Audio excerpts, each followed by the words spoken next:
Thank you, everybody, and thanks for staying the journey. Hopefully, at the end of this, I'm just going to try and provoke some thoughts, all right? And I'd like you to indulge me a little bit as I tell you about my career through procurement and supply chain, because I genuinely love procurement and supply chain. I mean, it's the most amazing function.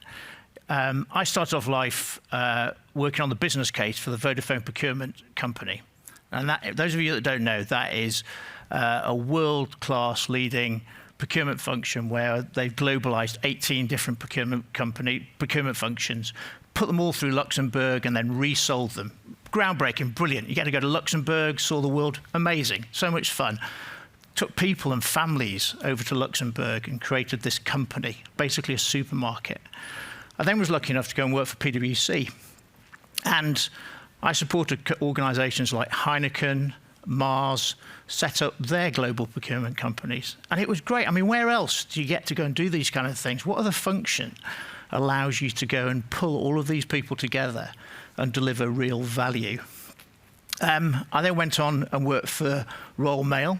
Big highlight for me there was the IT infrastructure. So they had a £1 billion contract where it was all outsourced, black box, and actually it was costing a fortune, costing an absolute fortune because nobody quite knew how much anything cost. And low margin business, so let's build an IT function. So Royal Mail went from 50 odd people in their IT function to 450 odd IT people, app development, app maintenance, infrastructure, networks. Where do you build that experience? You don't do that in finance, do you? So amazing experience. I then went on and worked for a company like called Accenture. Global organization, had 70 odd manufacturing facilities in China, India, North America, South America. Phenomenal organization. And something I was really proud of is during the pandemic, those 70 odd facilities all kept running. Why do they keep running? Because of supply chain. And they were a pharmaceutical company, so we were helping people. So it's great. I mean, what other department can you do that in? I now work for Transport for London. I'm taking everybody here knows Transport for London. You all kind of got here today, Transport for London. So £4.6 billion. That's how much we spend every year. £60 billion worth of contracts. Amazing function. I bet none of you know that Transport for London have 8 Avro jet engines on standby. The jet engines that the Vulcan bomber uses. I mean, how cool is that? I mean, jet engines. Apparently, I didn't know this, I found this out, there's loads of them all over the world, there's about 1,000 of them. They're used because they can be spooled up very quickly in order to provide electricity. Because if you're underground and the electricity goes off, you want that switched on pretty quickly. So again, amazing function, isn't it? So who are we? My question. So I've talked about environmental stuff. So we have a great opportunity to affect the environment. We have a great opportunity to affect social justice, social inclusion. So at TfL, we have 10% scoring for all of our contracts. And we can really affect, and that scoring is all about social justice. So we're forcing suppliers to have apprentices, have a green agenda, make sure that the second and third tier supply chain is not damaging the environment. I mean, that's a great thing to do, isn't it? We have risk. We look at risk. We look at savings. Who loves negotiating in here? You're supplying, do you like negotiating? What's the skill of negotiating? I'm asking, what do you need when you negotiate? Come on, you've got to be negotiating. Somebody's got to put your hand up. Come on, what do you need when you negotiate? You need a price point, you need an opportunity, why you need to negotiate. Okay, why you need to negotiate. What do you really love about negotiation? Is it that kind of, that kill at the end? Is that? It's the fun, it's the win you get from it. It is. I totally agree. It's that you've won. It's that competitiveness. So who are we then? Who are procurement? So we've talked about environmental. We've talked about risk. We've talked about that negotiation. So who are we? Procurement and supply chain, who are we? What do we do? You're all looking blank. That's actually good. You're meant to look blank, because I thought about this today, and why don't we have a place at the table? And it's my judgment here. Some people will say we do have CPOs on the board and we do have a big influence, but my view and my experience is that we don't have as much say in organisations as maybe we should. I mean, what's your thoughts? Am I wrong or am I right? Yes, a hand up there. I think I believe facts on resources, especially in supply chain, to the front. The facts on resources. So what do you mean there? Well, this transition to go green is highly reliant on resources coming from the globe itself. And I envisage next year is going to be a massive gamble for resources from the rest of the world for the same things we're looking for. So it's good to negotiate price, but if you're now competing for the same resources the Indians and the Chinese and the Russians have, then all of a sudden you've got a bit of a problem. You're right, we do. That's one of the challenges that we have in procurement, but I don't think that's one of the reasons why we don't have a place at the top table. So I think place at the top table is who's got to have a place at the table.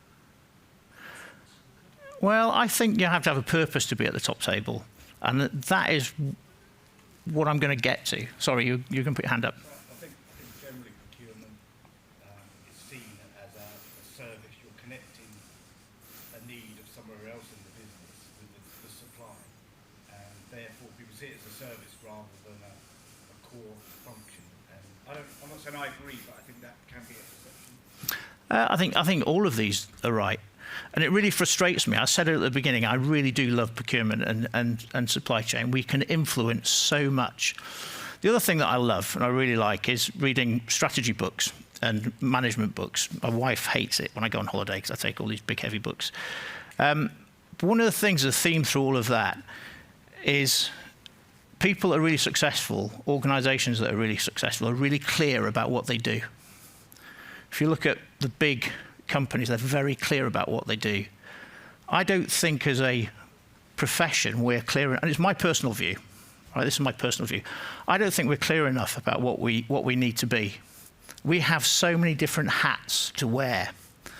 Now, I think we can be successful, but I think we're missing something.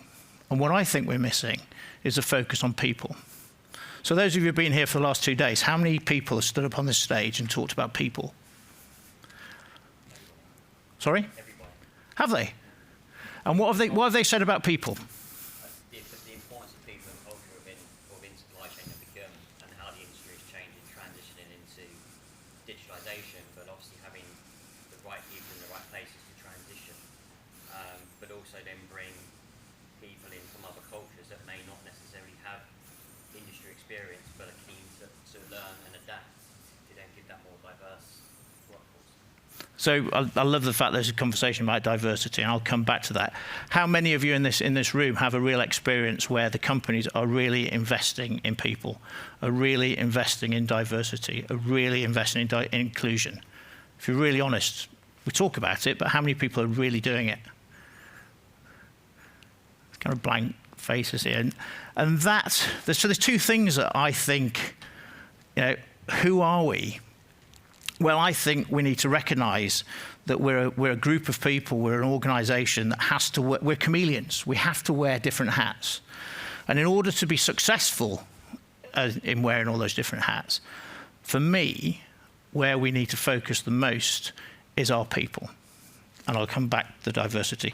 People, artificial intelligence, technology, strategies, our organisational structure, category management, so much talk about that, so much talk about this silver bullet.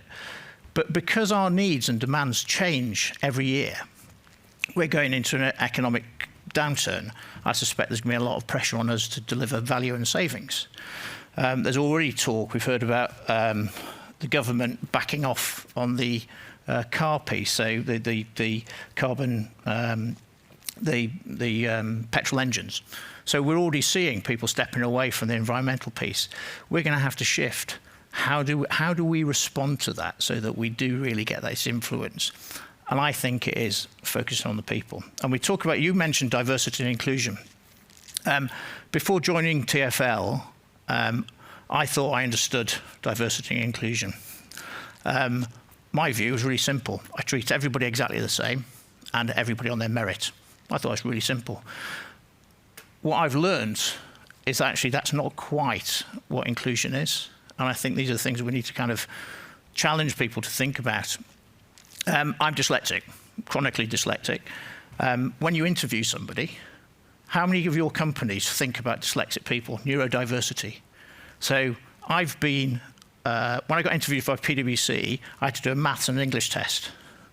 I've got a master's from Cranfield, but I still had to do a maths and English test. I failed both of those.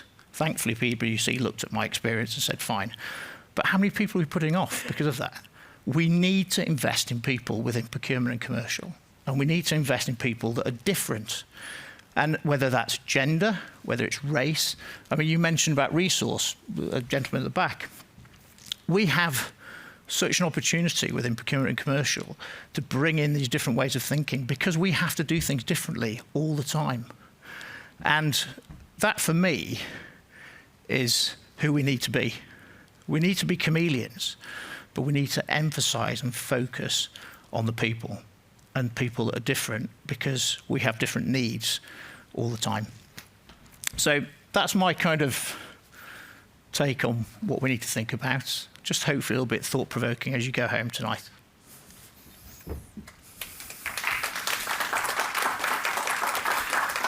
A couple of questions for me, Jonathan.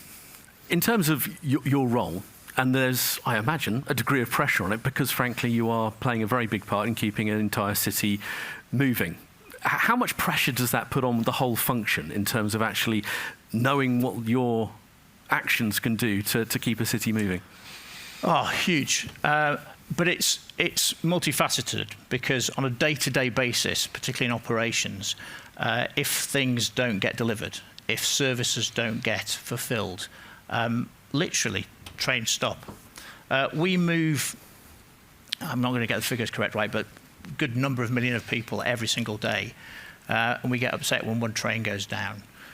Quite rightly so. But the layers of safety, the layers of effort that we put into making sure that all works is phenomenal. And that's all comes through my team. It all has to be purchased, all has to be provided for in an ad hoc basis. That's one facet of it. We also do, I mean, how many people here knows that TfL builds trains? You're good. How do you know that? I didn't know that until I joined. Oh, it's amazing. Yeah. We built... Really not. We build our own trains. And we do that because there's a lot of knowledge. Social value, TfL spends £4.6 billion, as I mentioned. We're very conscious of our social value, how we can impact that socially, how we can make sure that that money is going to maintain skills, maintain jobs in the UK. So there's a pressure about that as well. We also have our green agenda, which is a kind of third layer of pressure on there to say, how do we make sure that everything we do is the right thing for the environment, is driving that green agenda? And behind all of that, health and safety, never, ever, ever questioned. So, yeah, quite a lot of pressure, but it's good fun. I absolutely love it because the variety we have, and you can see the impact really immediately. So it's good fun. And my last question is returning to one I've asked. Actually, we have a question. You've had a question already, sir, at the back, but I'll go to this gentleman on the aisle there, if we can get the microphone there. We are a little pushed for time. Yeah, just it's Tim Lawrence from Digital Catapult. Just a question. I totally agree with the people thing and that sort of aspect. The question was, how's it changed in terms of the way your procurement team work and the way you work with suppliers in relation to how supply chains are changing and this collaboration and the whole different approach? And what sort of skills do you think your team's going to need in the future? I think I'll go back to this chameleon point. I think that's going to change as and when we have different pressures on us. because when we're in an economic downturn and the pressure is around saving money and is around delivering real value, the conversations need to be slightly different. And the skill sets, I think, need to be really quite different. When we're out of that stage and we're looking at innovation, we need a different skill set. It's a different conversation that you're having with the supplier. And I also think those different suppliers need to have different conversations. So I'm a great believer in the 80-20 rule. There's a lot of SRM programs that are out there that logically are the kind of panacea. They should give real value. We should work in partnership. My background is lean manufacturing. I'm an engineer, so I love working with people, doing that collaborative piece. But the reality is that doesn't always work. And I think that's because people spread themselves too thinly. To do collaboration really well takes a lot of effort. It takes a lot of time and commitment. And I would say 80-20 rule, find out those 20% of the suppliers that deliver 80% of your value, work really hard with them. But it depends on where you are in the cycle, I think, how you behave. Okay, thank you very much indeed. Jonathan, really enjoyed you closing the show today. Thanks ever so much. Thank you very much. Thank you. Cheers.